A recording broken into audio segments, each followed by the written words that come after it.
Hello नमस्कार दोस्तों, आप सभी का स्वागत है इस कंप्यूटर क्लास के अंदर। तो सबसे पहले आपके बीकेन यूट्यूब चैनल पे आपका स्वागत है और इसी के साथ मोटिवेशन के साथ हम क्लास स्टार्ट कर रहे हैं कि वक्त से लड़कर जो नसीब बदल दे, इंसान वही जो अपनी तकदीर बदल दे।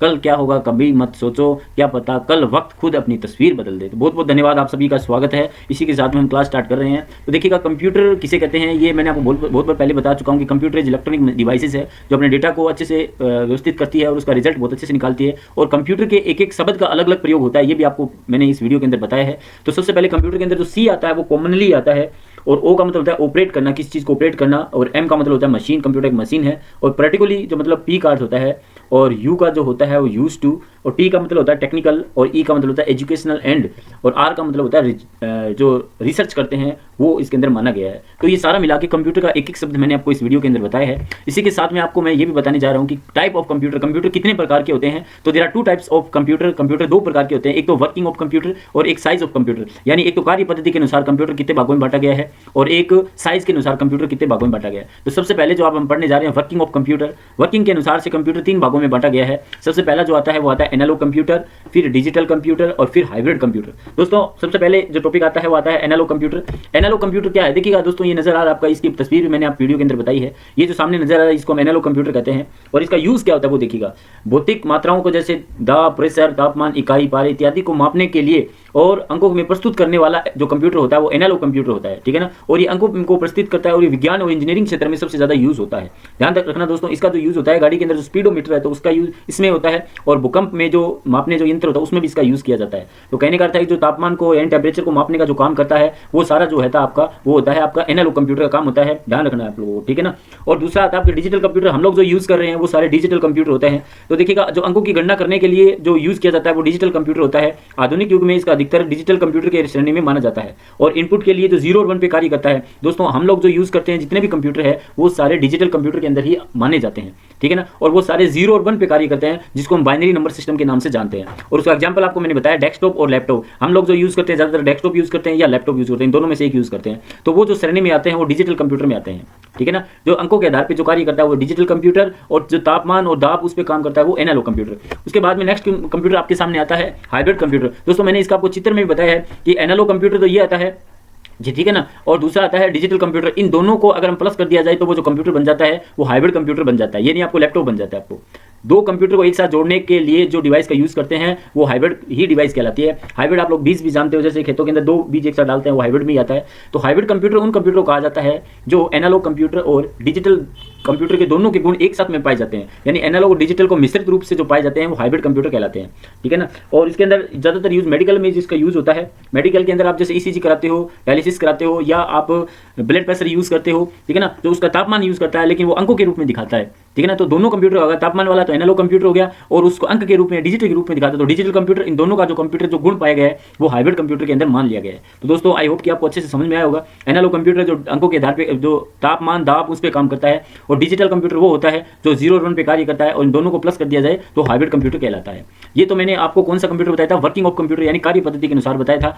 ये तीनों मैंने आपको बताया कार्य पद्धति के अनुसार। आगे वाला जो कंप्यूटर आता है वो आता है size of computer. Size of computer के अनुसार कंप्यूटर 4 भागों में बांटा गया है, micro computer, mini computer, main frame computer और सुपर कंप्यूटर। दोस्तों मैंने बहुत स्टूडेंट से पूछा है कि मिनी बड़ा होता है माइक्रो बड़ा होता है। तो दोस्तों बहुत सारे स्टूडेंट क्या होता है वो मिनी कंप्यूटर को छोटा बताते हैं, माइक्रो को बड़ा बताते हैं। तो आप लोग ध्यान रखो कि माइक्रो कंप्यूटर सबसे छोटा कंप्यूटर होता है, और जो हम लोग घरों में यूज करते हैं वो माइक्रो कंप्यूटर ही होता है। और जो बड़ी बड़ी मल्टीनेशनल कंपनी के अंदर यूज होता है वो सारा जो कंप्यूटर होता है वो मिनी कंप्यूटर होता है, और मेन फ्रेम भी होता है, ऐसी बात नहीं है दोस्तों। तो हम थोड़ा सा पढ़ लेते हैं कि मैक्रो कंप्यूटर किसे कहते हैं। दोस्तों हम लोग जो घरों में यूज करते हैं वो मैक्रो कंप्यूटर ही आता है, और दूसरी भाषा में उनको हम डिजिटल कंप्यूटर के नाम से भी जानते हैं। तो देखिएगा क्या कहता है कि 1970 के तकनीक क्षेत्र में इंटेल कंप्यूटर ने माइक्रो प्रोसेसर के नाम से एक आविष्कार किया था, ठीक है ना। ध्यान रखना माइक्रो कंप्यूटर, ठीक है ना। माइक्रो प्रोसेसर सबसे पहले 1971 के अंदर इंटेल के द्वारा बनाया गया था। याद रखना, बहुत बार एग्जाम में क्वेश्चन आता भी है, ठीक है ना। और 1971 के अंदर माइक्रो कंप्यूटर बनाया गया था। और भारत के अंदर जो पहला कंप्यूटर बना था माइक्रो कंप्यूटर वो सिद्धार्थ के नाम से बना था। बहुत बार एग्जाम में आया क्वेश्चन है, सिद्धार्थ के नाम से भारत में सबसे पहला कंप्यूटर बनाया गया। और इसके प्रयोग में कंप्यूटर सबसे सस्ती प्रणाली के लिए बनाया गया था, और कंप्यूटर सबसे छोटे होते थे, डेस्कटॉप के रूप में सरलता से रूप में। डेस्कटॉप का मतलब ये होता है दोस्तों जो डेस्क के ऊपर रख के कार्य करते हैं, और लैपटॉप का मतलब होता है जो गोद में रख के कार्य करते हैं।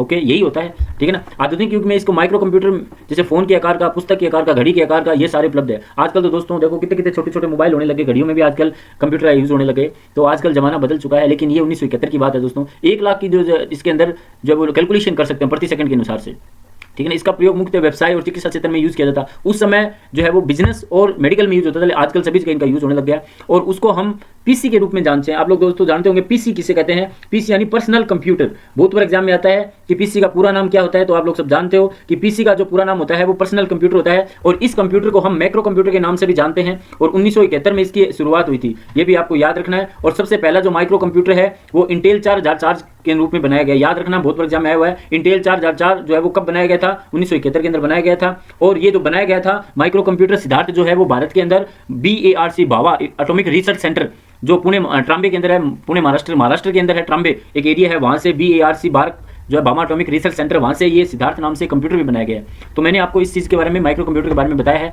नेक्स्ट कंप्यूटर आता है कि माइक्रो कंप्यूटर कितने पार्ट होते हैं। दोस्तों देख, सबसे पहले डेस्कटॉप आता है जो हम गोद में रख के कार्य करते हैं, घरों के अंदर जो पड़ा रहता है, ठीक है ना, वो क्या कहलाता है, वो डेस्कटॉप कहलाता है। लैपटॉप वो होता है जो आजकल सबसे छोटा कंप्यूटर आता है जो हम गोद में रख के हम काम कर सकते हैं, इधर उधर ले भी जा सकते हैं, नोटबुक की तरह होता है। और पाम टॉप वो होता है दोस्तों जो हम हथेली पर रख के उसका यूज कर सकते हैं, कार्य कर सकते हैं, वो क्या होता है, पाम टॉप कहलाता है, याद रखना आप लोगों को, ठीक है। उसके बाद में आता है आपका मिनी कंप्यूटर। मिनी कंप्यूटर वो होता है दोस्तों जो मैक्रो कंप्यूटर से थोड़ा बड़ा होता है और उसकी स्पीड भी बड़ी होती है और एक समय में 2 या 2 से अधिक यूजर काम कर सकते हैं। उसे हम क्या कहते हैं, मल्टी यूजर के नाम से जानते हैं, याद रखना। मिनी कंप्यूटर जो होता है वो मैक्रो कंप्यूटर से थोड़ा बड़ा होता है। तो देखिएगा, थोड़ा पढ़ लेते हैं कि कंप्यूटर की कार्य क्षमता तथा कीमत दोनों ही माइक्रो कंप्यूटर की तुलना में अधिक होती है। इसके कारण से यह व्यक्तिगत प्रयोग में नहीं लाया जा सकता। मीन्स ये पर्सनल कंप्यूटर से हम नहीं कह सकते, पर्सनल सिर्फ मैक्रो कंप्यूटर कहलाता है। और इस प्रकार के कंप्यूटर पर एक या एक से अधिक व्यक्ति एक समय में कार्य कर सकते हैं, उसको मल्टी यूजर के नाम से जानते हैं। एक से अधिक कार्य कर सकते हैं और इसका छोटा या मध्य स्तर की कंपनी काम करती है, यानी छोटी या बड़ी थोड़ी कंपनी होती है, उसमें इसका यूज होता है। मिनी कंप्यूटर की जो गति होती है 10 से लेकर 30 मेगा इंस्ट्रक्शन पर सेकंड में होती है, याद रखना आप लोगों को। और ये जो है वो मिनी कंप्यूटर के एग्जाम्पल है HP 9000, RISC 6000, BULL।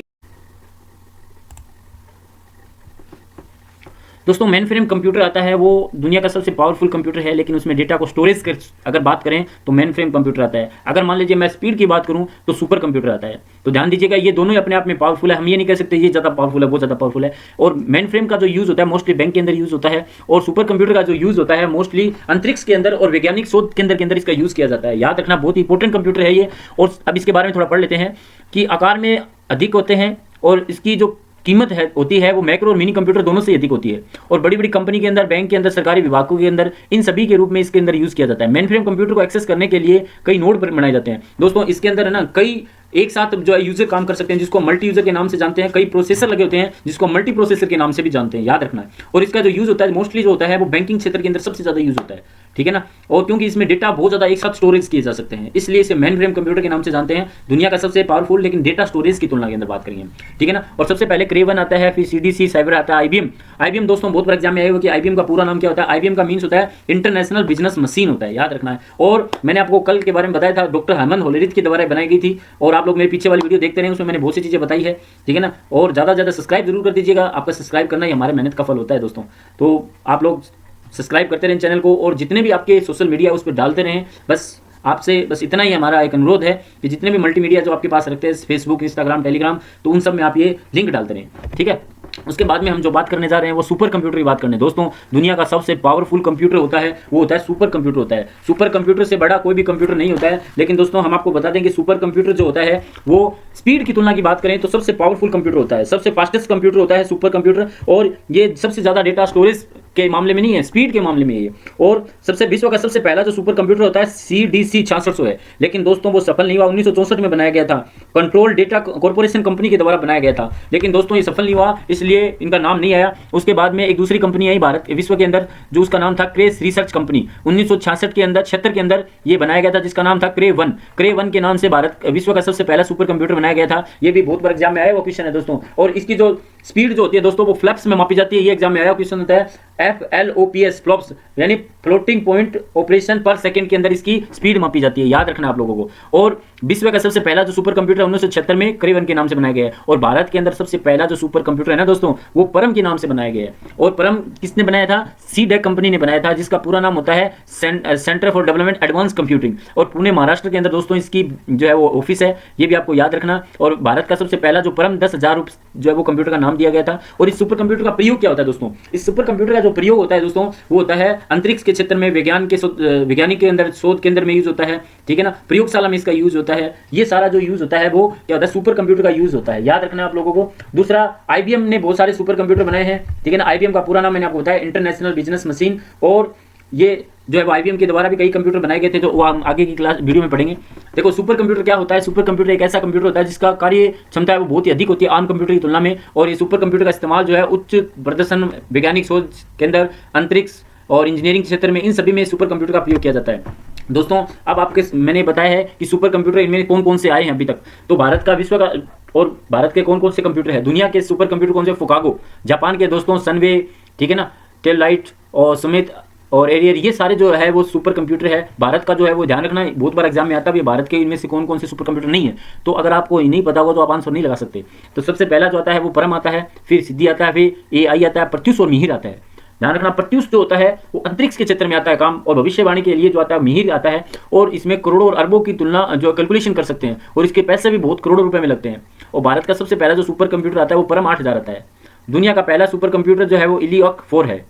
और विश्व का सबसे तेज सुपर कंप्यूटर है वो फ्रंटियर है। अभी लेटेस्ट में ये फ्रंटियर ही चल रहा है दोस्तों, और ये एग्जाम में भी आएगा कि विश्व का सबसे तेज जो कंप्यूटर है वो कौन सा है? वो फ्रंटियर चल रहा है। पहले जो था वो कौन सा था? नवीनतम पहले था जो IBM के द्वारा बनाया गया था, ठीक है ना। और उसका जो नाम आपके पास आता है, एक तो अभी जापान का चल रहा था फुकागो, और दूसरा जो है नवीनतम चल रहा था आपको समिट के नाम से था, IBM के द्वारा बनाया गया था, ठीक है दोस्तों। ये सारे बहुत हम पढ़ते रहेंगे आपको। और एक और दूसरा अरोरा के नाम से भी था, लेकिन अभी फ्रंटियर सबसे तेज चल रहा है दोस्तों, ये भी आपको याद रखना है। तो आज की क्लास आपकी यहीं तक रहेगी, बाकी की क्लास कल पढ़ेंगे दोस्तों। और आप मेरे को कमेंट करके ये भी बताइएगा कि मिनी कंप्यूटर और मैक्रो कंप्यूटर में अंतर क्या होता है। वीडियो के अंदर आप मेरे को कमेंट में करके बताइएगा, मैं आगे सबसे पहला जो कमेंट करेगा उसका नाम अगले वीडियो में जरूर लेंगे।